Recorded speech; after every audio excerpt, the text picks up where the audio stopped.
केंद्रीय गृह मंत्री अमित शाह ने कहा, आज 23 जून है। मेरे जैसे कई भाजपा कार्यकर्ताओं के लिए ये दिन बहुत प्रेरणा देने वाला है। इसी दिन श्यामा प्रसाद मुखर्जी ने देश को एकजुट रखने के लिए एक देश, एक संविधान, एक नेता के सिद्धांत को पूरा करते हुए अपनी जान दे दी थी। इसी दिन जम्मू कश्मीर की जेल में संदिग्ध हालत में उनकी मौत हो गई थी। श्यामा प्रसाद मुखर्जी को देश के महानतम नेताओं में से एक माना जाता है। अंग्रेजों से लड़कर श्यामा प्रसाद मुखर्जी ने यह पक्का किया कि पश्चिम बंगाल भारत का अभिन्न अंग बना रहे। भारत की आजादी के बाद कश्मीर में अनुच्छेद 370 लागू किया गया था। कश्मीर का अपना राष्ट्रीय ध्वज और अलग संविधान था। 23 जून है। मेरे जैसे कई भारतीय जनता पार्टी से जुड़े हुए कार्यकर्ताओं के लिए ये बहुत प्रेरणादायी दिन है। आज ही के दिन श्यामा प्रसाद मुखर्जी जी ने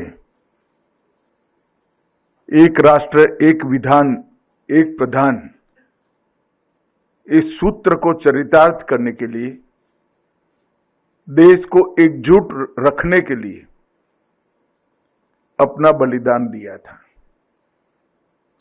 आज ही के दिन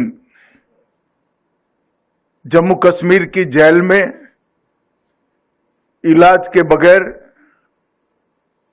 संदेहास्पद स्थिति में इनकी मृत्यु हुई थी। श्यामा प्रसाद मुखर्जी इस राष्ट्र के बहुत बड़े नेताओं में शुमार होते हैं, जिन्होंने कभी जीवन में कुछ भी प्रसिद्धि के लिए नहीं किया, मगर जो भी किया इसके दूरगामी परिणाम इस देश के लिए शुभांकर हुए। आजादी के पहले जब विभाजन हो रहा था, तब बंगाल का विभाजन कर पश्चिम बंगाल भारत में रहे और पूर्वी बंगाल पाकिस्तान में जाए, जो आज का बांग्लादेश है। अंग्रेजों के साथ लड़ाई कर इस श्यामा प्रसाद मुखर्जी ने सुनिश्चित किया था। इसी के कारण आज पश्चिम बंगाल भारत का अभिन्न अंग बना हुआ है। देश जब आजाद हो गया, उसके बाद कश्मीर में धारा 370 लागू की गई। कश्मीर का राष्ट्रध्वज होता था, कश्मीर का संविधान अलग होता था, कश्मीर में एक अलग प्रधानमंत्री बैठते थे, कश्मीर में एक राष्ट्रपति भी बैठते थे। ये संकल्पना भारत की एकता और अखंडता के लिए बहुत खतरनाक थी।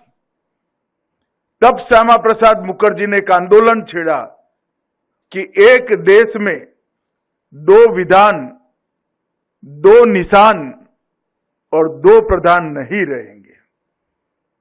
और दिल्ली से लेकर कश्मीर तक मार्च लेकर गए। जहां कश्मीर की शुरुआत हुई, उनसे परमिट मांगा गया। जिस तरह से दूसरे देश में जाने के लिए पासपोर्ट चाहिए होता है, कश्मीर में जाने के लिए उस वक्त परमिट की व्यवस्था थी।